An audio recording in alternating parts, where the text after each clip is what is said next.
Next on the news. Good morning, boys and girls. Who got that big check? The Tablet's great COVID relief fundraiser has finished, and the winner is taking home $3,000. DACA has officially been in place for a decade. A look back at the immigration policy, the Dreamers, and what the bishops have to say to lawmakers. The Federal Reserve announcing the largest hike to its benchmark interest rate in decades. The move comes as President Biden seeks to ease pain at the pump. Plus, a basketball tournament to help beat cancer. How these Catholic school students were shooting hoops to help a friend. I'm Christine Persichetti. Current News starts right now.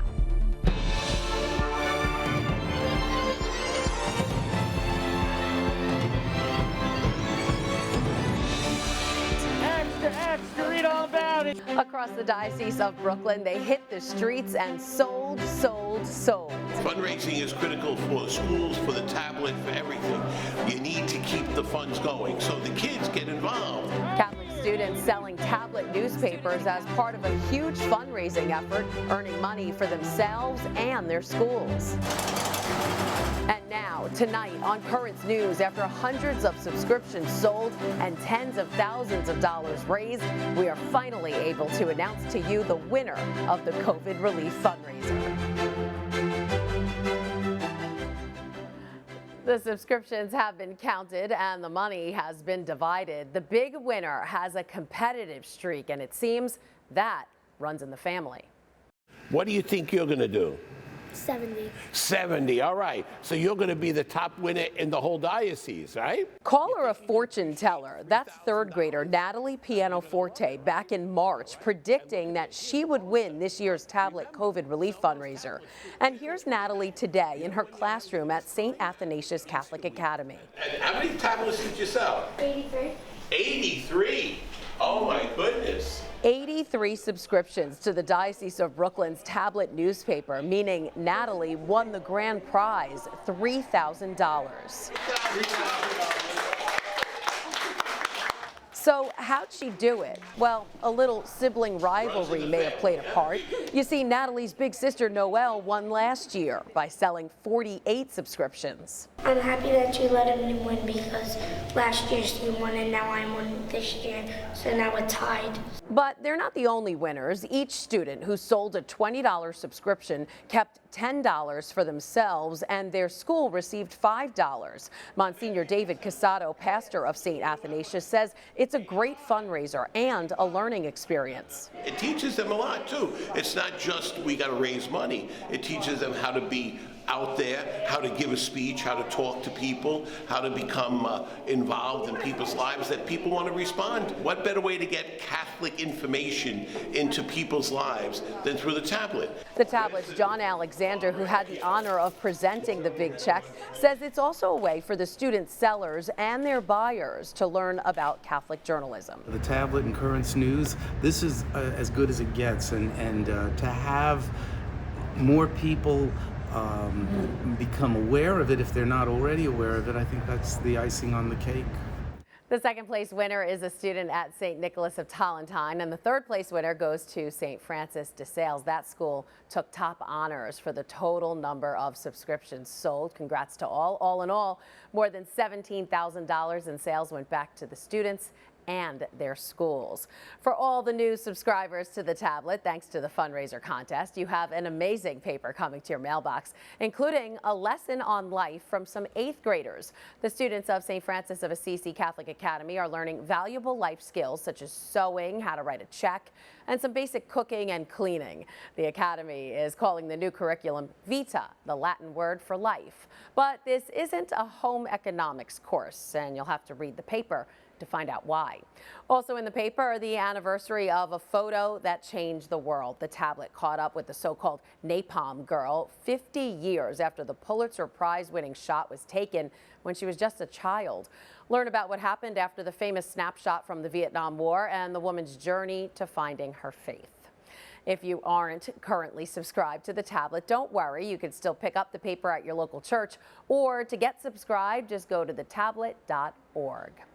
Hundreds of people gathered at Our Lady of Guadalupe Church in Bensonhurst for the NYPD's Brooklyn South Memorial Mass. we remember and we honor the courageous and generous men and women here in Brooklyn. Bishop Robert Brennan was the main celebrant and was joined by NYPD chaplain Monsignor Robert Romano and Monsignor David Casado. The Mass was dedicated to the officers killed in the line of duty within the confines of southern Brooklyn. And may God bless and protect you every single day of your service and watch over not only you, but all your families. Our cops respond to the unknown for the unknown, and they do so with extreme bravery, without hesitation, and they do so exceptionally. NYPD Commissioner Keishant Sewell was also in attendance, and according to Assistant Chief Michael Kemper, Wednesday's Memorial Mass honored a total of 123 officers. Wednesday marked a milestone anniversary for a much-debated immigration policy. The United States has now seen a decade of DACA, or Deferred Action for Childhood Arrivals. The program has allowed hundreds of thousands of immigrant children to live, study, and work in the U.S. without fear of removal. But now, on this 10th anniversary, immigration activists are asking for a permanent solution. Gloria Pazmino reports.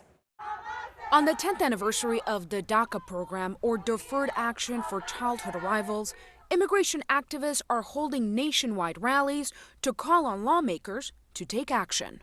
We're urging Congress for a permanent bipartisan protection for all of our dreamers. 10 years after then President Barack Obama authorized the program through executive action, DACA is still in serious jeopardy.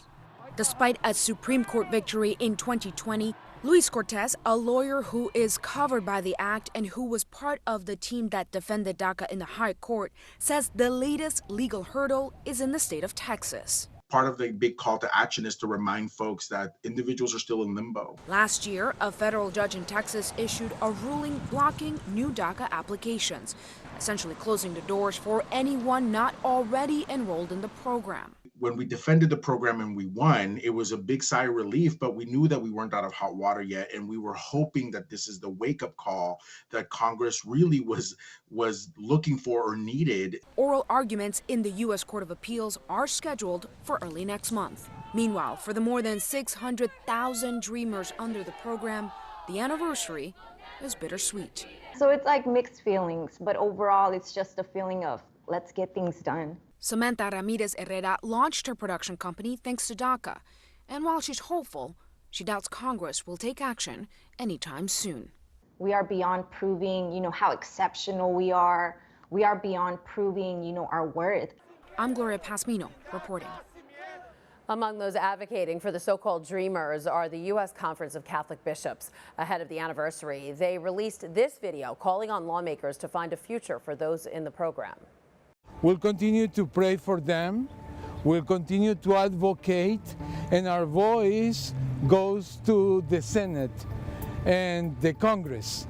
You are the ones who can make a real difference between this executive order to make it possibility for them to be fully recognized as members of our American society. Bishop Dorsenville has fought for dreamers on Capitol Hill before. Last year, the Auxiliary Bishop of Washington submitted written testimony for a hearing held by the Senate Judiciary Committee on the American Dream and Promise Act, which passed with bipartisan support in the House of Representatives. The Supreme Court has tossed an appeal in a case tied to the public charge immigration policy. The case centered on whether the Biden administration followed proper procedure when it set out to reverse the controversial Trump-era rule. The policy made it tougher for immigrants to obtain legal status if they use public benefits such as Medicaid, food stamps, and housing vouchers. The Biden administration stopped enforcing the policy in March of 2021. But the High Court did not release an opinion about the future of Roe v. Wade. The case, Dobbs versus Jackson Women's Health Organization, was not decided. A draft opinion on the case was leaked last month, revealing that the justices supported the overturn of Roe. The leak sparked protests outside the Supreme Court and nationwide. There's also been a wave of attacks against pro-life pregnancy centers around the country. And abortions have already been halted in 2 states ahead of this ruling from the Supreme Court. In both Oklahoma and South Dakota, women can no longer get a legal abortion, and clinics in several other states have stopped scheduling the procedure. Even though the ruling has yet to come down, pro-abortion activists have been attacking pro-life pregnancy clinics all across the U.S. Last Saturday, the Hope Pregnancy Center in Philadelphia was forced to board up its windows after vandals smashed them and spray painted the building. Following the incident, an activist group going by the name of Anti-Hope Brigade claimed responsibility for the vandalism, and they said they were inspired by other attacks on pro-life centers. The incident comes as police investigate the vandalism of a pro-life center in Iowa. At first, authorities had no leads, but now the pro-abortion group Jane's Revenge is taking credit for the attack. Todd Magel is in Des Moines and has the details. It is vandalism, but there's a little bit more to it when you start putting a mission and a message behind it. Look closely and you can see what's left of that message, the shadow of some of the graffiti painted on the Agape brick office building. Police say vandals also broke windows. It happened overnight on June 2nd and may have been captured by security cameras. But this was not a random crime. A group called Jane's Revenge posted this on social media. It says they are responsible. The post says, quote, Agape is a fake clinic and that they lie to, shame, and manipulate people into not getting abortions. They even admitted to spray painting God Loves Abortion, fake clinic, and Stop Lying. Jane's Revenge has taken responsibility for similar vandalism across the country. The Department of Homeland Security is even putting out a warning about groups acting out as the Supreme Court considers abortion rights. Des Moines police say they are offering additional protection and say this must be taken seriously. It is something we take seriously because there does seem to be some organization behind it. There seems to be a message directed at a specific group of people, and we know that that type of thing can continue as those thoughts grow in a group. That was Todd Magel reporting. The pregnancy center has declined to comment on the vandalism. And just last month, the pro-abortion group Jane's Revenge called for a night of rage for when the Supreme Court releases their final decision on Roe v. Wade. New York City Mayor Eric Adams has endorsed Governor Kathy Hokel in her campaign for a full term. Adams praised Hokel as an amazing governor and said voters need someone who can get stuff done in the state of New York. Hokel is running to keep the job she has held since August of 2021, when Andrew Cuomo resigned amid allegations of sexual harassment, which he has denied. There's a lot more news headed your way. The goal is to drive down those high prices you've been paying. The drastic action taken by the Federal Reserve to fight inflation. President Biden calling on oil companies to help ease the pain at the pump for Americans. And the inspiring message from the family of a Buffalo shooting victim as they try to cope with their tremendous loss.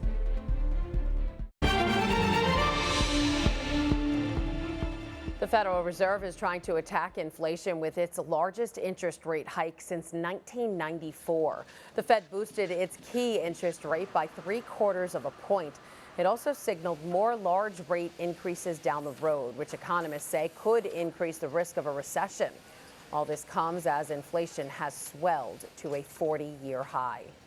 In his latest effort to ease the pain at the pump, President Biden is calling on oil companies to cut costs for Americans. But the relief could be too little too late for those who drive for a living.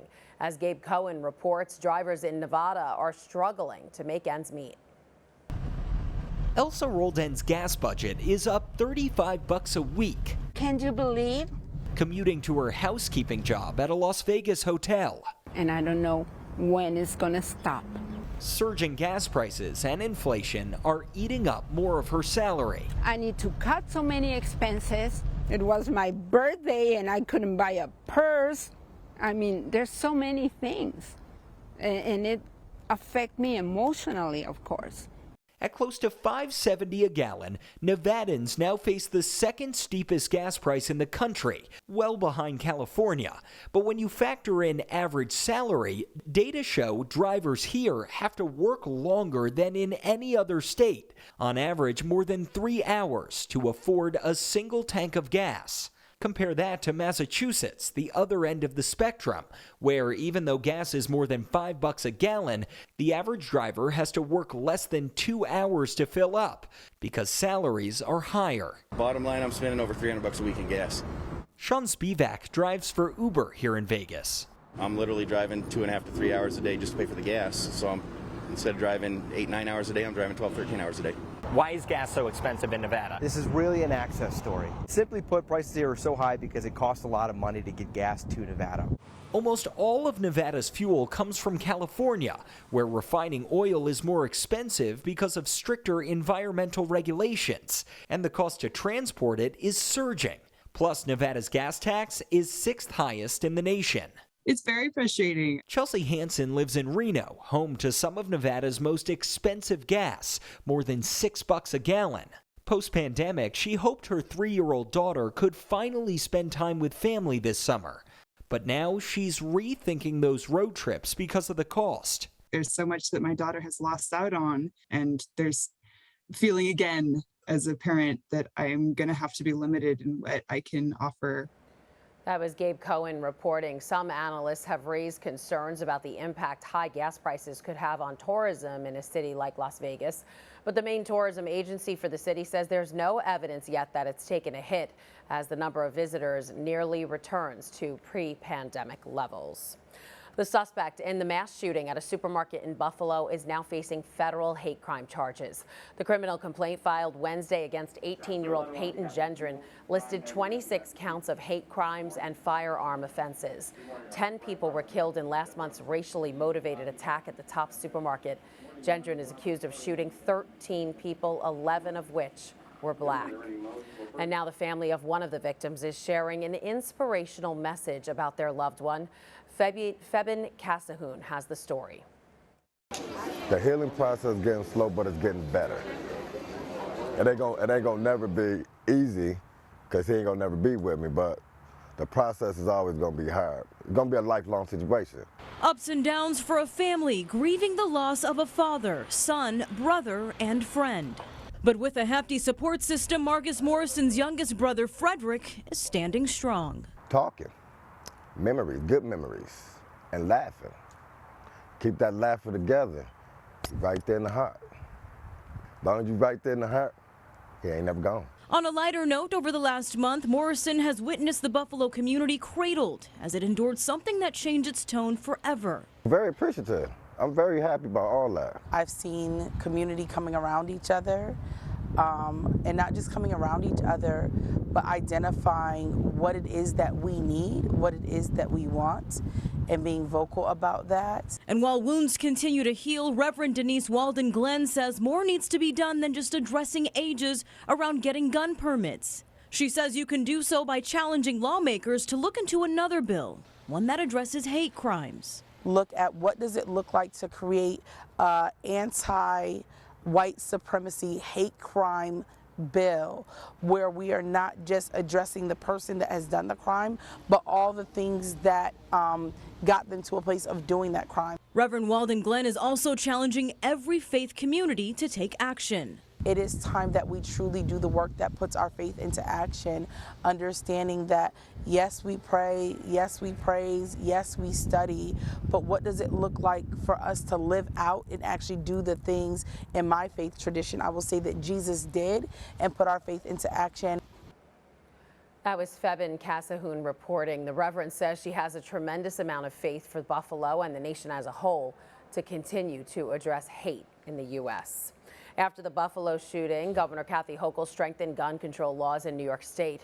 The new measures ban anyone under the age of 21 from buying or owning a semi-automatic rifle. They also bolster red flag laws and limit the sale of body armor only to law enforcement. Governor Hokel has called on the governors of other states to step up and take similar actions against gun violence. And taking up that call are lawmakers in Rhode Island. The state assembly there sent 3 gun laws to the desk of Governor Daniel McKee. They include a ban on large capacity magazines, raising the age for gun and ammunition sales to 21, and prohibiting the open carry of any loaded shotgun or rifle in public. Governor McKee is expected to sign the laws. The U.S. Conference of Catholic Bishops is calling for stricter gun control. In a letter addressed to lawmakers, the bishops called gun violence another pro-life issue. They said, bipartisanship is never more important than when it is required to protect life and end the culture of death. We invite you to support these measures and to be part of building up the culture of life that is so needed in our society, not just as elected officials, but as mothers and fathers, grandparents, and aunts and uncles of little children or teachers whom you expect to return home safely today. The bishops also want you to help protect life by reaching out to Congress to urge them to pass gun control measures.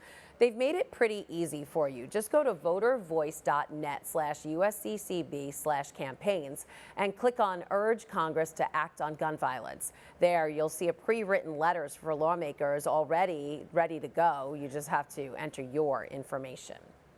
Still to come on Currents News, they're shooting hoops to help out a friend.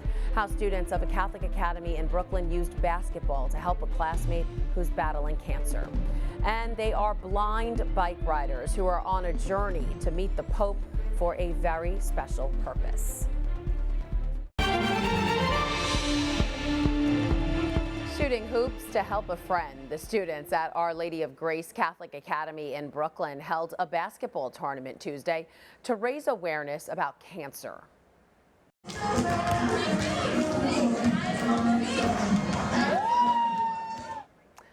The fundraiser was held on behalf of 7th grader Marco Weiland, who was recently diagnosed with non-Hodgkin's lymphoma. He's also a huge fan of basketball. The students also raffled off a basket they've put together, and they held a special sale of desserts and treats donated by Frosty-Cake. If you'd like to help Marco beat cancer, then just head to GoFundMe.com and search Help Marco Kick Cancer's Butt. All funds raised will go to Marco Weiland's family to support medical and related expenses. And already the GoFundMe has exceeded its goal of $10,000 with a total of $13,000 and counting. And finally tonight, looks like a nice group of bike riders behind me, right? Well, what if I told you some of them are actually blind? Pretty unbelievable, right? Well, what if I went further and said they were riding to meet with the Pope for a special purpose? Justin McClellan has that story. 5 blind cyclists met with Pope Francis after his general audience in St. Peter's Square after cycling over 400 miles along the Via Francigena to support palliative care for children with rare or terminal diseases. We came from Treviso and brought this message to the Pope so that he may know about this and remember these children. And we did it ourselves through our own effort and with our non-seeing friends to help give it an even deeper meaning. These blind cyclists belong to the Dopplag cycling group, dedicated to promoting forms of cycling adapted for blind people, who this time around were supported by the Vatican's cycling team. We came on a tandem bike to Rome, so there are guides who have a bit of cycling experience, and behind them are the blind or visually impaired people who help them pedal. It's a team effort, the work of a pair. Us and the guides, there must be an affinity there. We have prepared for this over time, and above all, it is a way of doing something that is good for us. Beyond speaking to the Pope about the need for laws that guarantee access to palliative care for the most young, they also recalled the difficult situations in which some blind people live. I thought in that instant, in the moment that I shook the Pope's hand, that I heard a voice rise from my heart saying, "Remember the blind in war, the blind in Africa." That is, those who are doubly blind because of the great difficulty they are in their environment and at this time. The Pope thanked them for their work and, as usual, asked them to pray for him. Pretty cool. That was Justin McClellan reporting. The cyclists were accompanied by 3 members of the Vatican cycling team. And that is Currents News. I'm Christine Persichetti. Thank you for joining us because we are putting your faith in the news. Hope to see you again next time.